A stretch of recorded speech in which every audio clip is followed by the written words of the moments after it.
Sebelum menonton pembahasannya, kakak ingin mengingatkan kepada adik-adik untuk tidak di-skip iklannya ya. Karena dari iklan ini kakak mendapatkan penghasilan. Terima kasih kakak ucapkan atas pengertian adik-adik. Selamat menonton.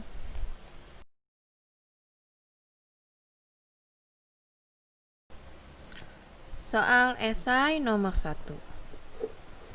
Tuliskan perbedaan energi kinetik dan energi potensial. Tuliskan masing-masing 3 contoh. Jadi kakak diktekan saja ya. Jawab. Yang A dulu. Energi kinetik ya. Energi kinetik adalah energi yang dimiliki suatu benda akibat benda itu bergerak. Contohnya, bola ditendang, kendaraan laju, dan kuda berlari. Kemudian yang B, energi potensial adalah energi yang dimiliki oleh suatu benda karena kedudukannya. Contoh titik 2,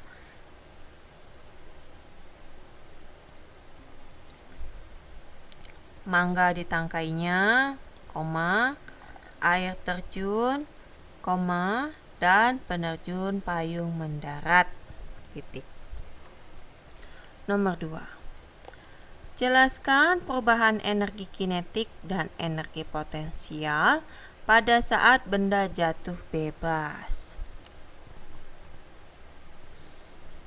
Jawab. Benda jatuh bebas terjadi perubahan energi potensial menjadi energi kinetik. Kemudian bawahnya ya. A. Pada saat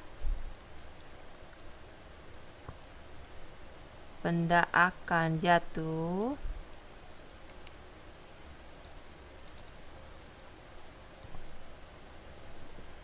EK itu energi kinetik sama dengan 0, energi potensial sama dengan maksimum. Kemudian yang B, pada saat benda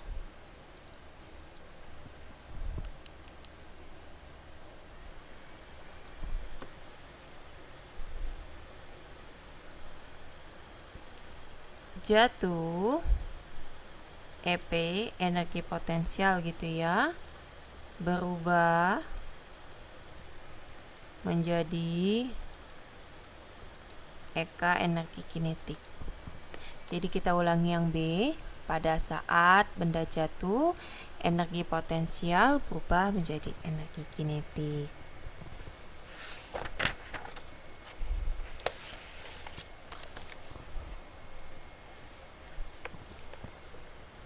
Kemudian yang C,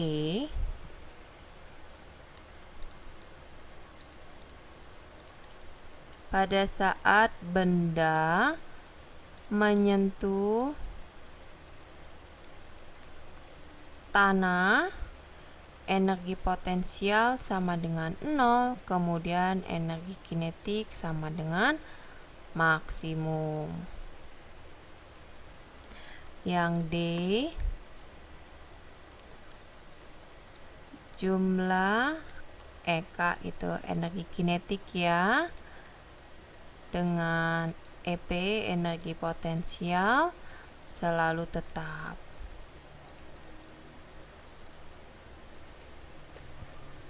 Nomor 3, tuliskan 3 contoh tindakan penghematan energi dalam kehidupan sehari-hari. Jawab.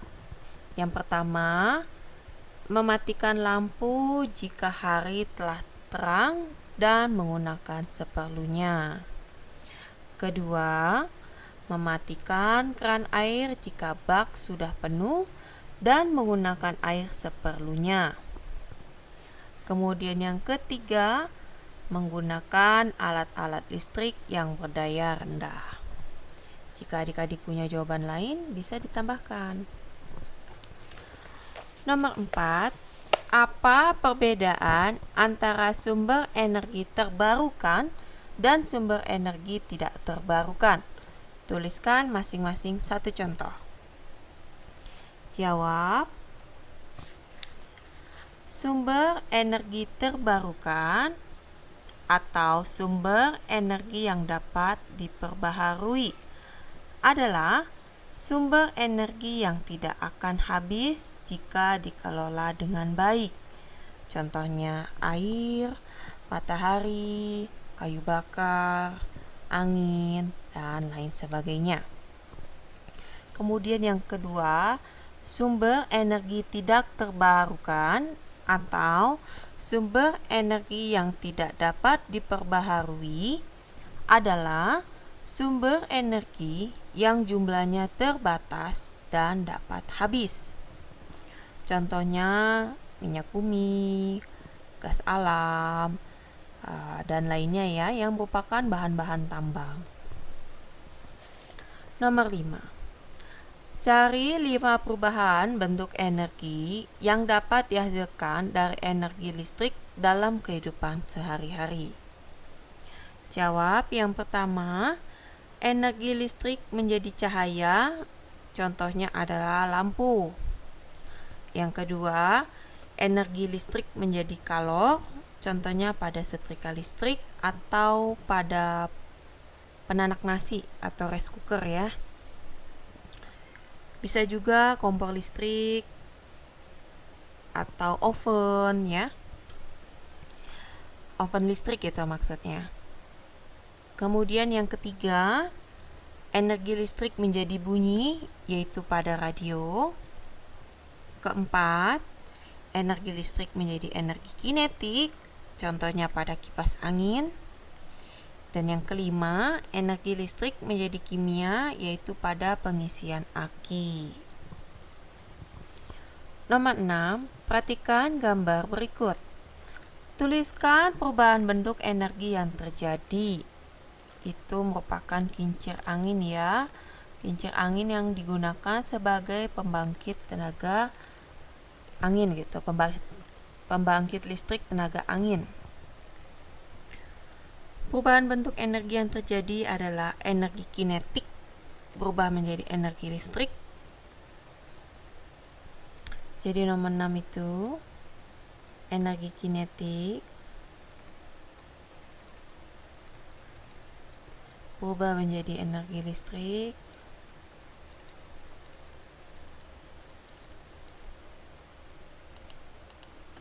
Nomor 7, tuliskan perubahan bentuk energi yang terjadi pada percobaan berikut. Ini kurang lebihnya bel listrik ini ya. Jadi urutan perubahan energi yang terjadi pada bel listrik adalah yang pertama pasti energi listrik dulu. Energi listrik berubah menjadi energi magnet. Berubah menjadi energi gerak, berubah menjadi energi bunyi.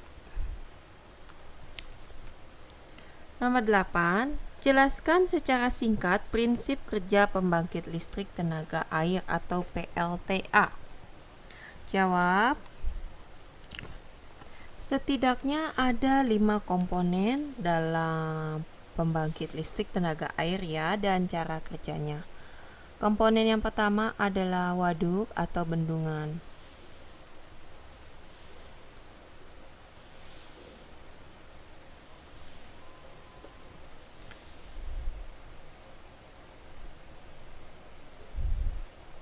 Nah, waduk ini fungsinya adalah menampung air dalam jumlah besar.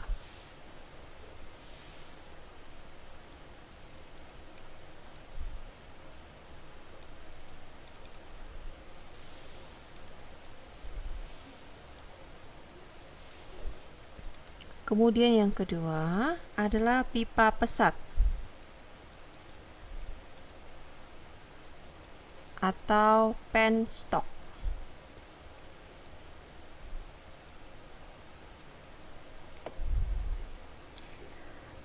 Pipa pesat ini fungsinya untuk menyalurkan dan mengarahkan air ke cerobong turbin. Yang ketiga ada turbin. Gaya jatuh air yang mendorong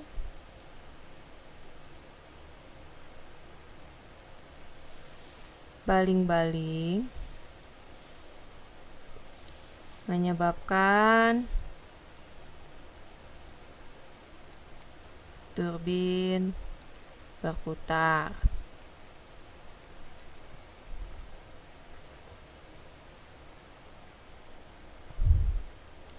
Selanjutnya, turbin akan mengkonversi energi potensial yang disebabkan gaya jatuh air menjadi energi kinetik. Keempat ada generator.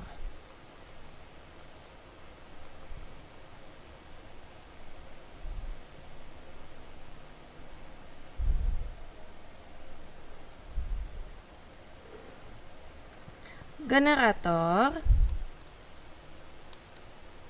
memanfaatkan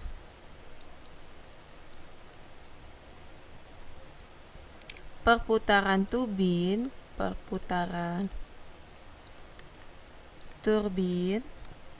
untuk memutar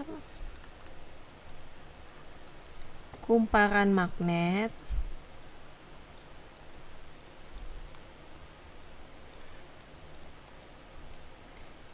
di dalam generator sehingga terjadi pergerakan elektron yang membangkitkan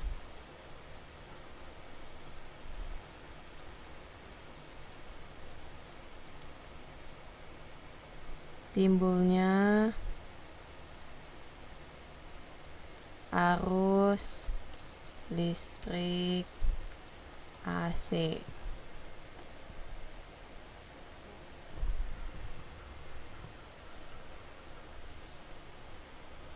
Kemudian yang kelima ada jalur transmisi. Gunanya atau fungsinya adalah untuk mengalirkan arus listrik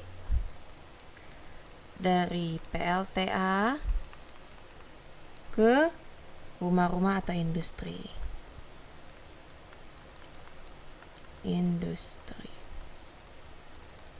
Titik.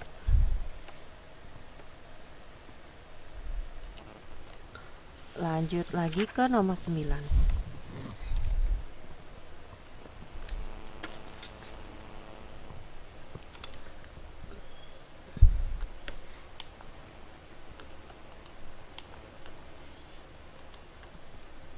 Mengapa energi listrik disebut sebagai sumber energi yang sangat praktis? Jawab, karena energi listrik mudah diubah menjadi energi dalam bentuk lain. Nomor 10, sebutir peluru yang bermassa 200 gram ditembakkan dengan kecepatan 300 meter per second. Hitung energi kinetik peluru tersebut. Diketahui masanya 200 gram. Kecepatannya meter per second sih? 300 meter per second.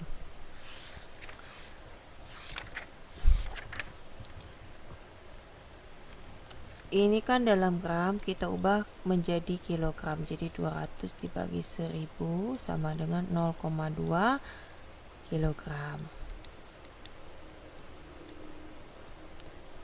Ditanya adalah energi kinetik. Jawab. Rumusnya energi kinetik sama dengan 1/2 mv kuadrat. Masanya 0,2 gitu ya, dikali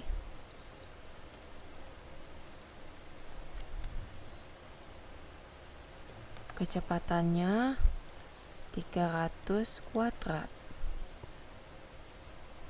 sama dengan, ini dibagi 2 jadi 0,1, 300 dikalikan 300 kita langsung kalikan dengan 0,1 saja ya. 9.000 Joule.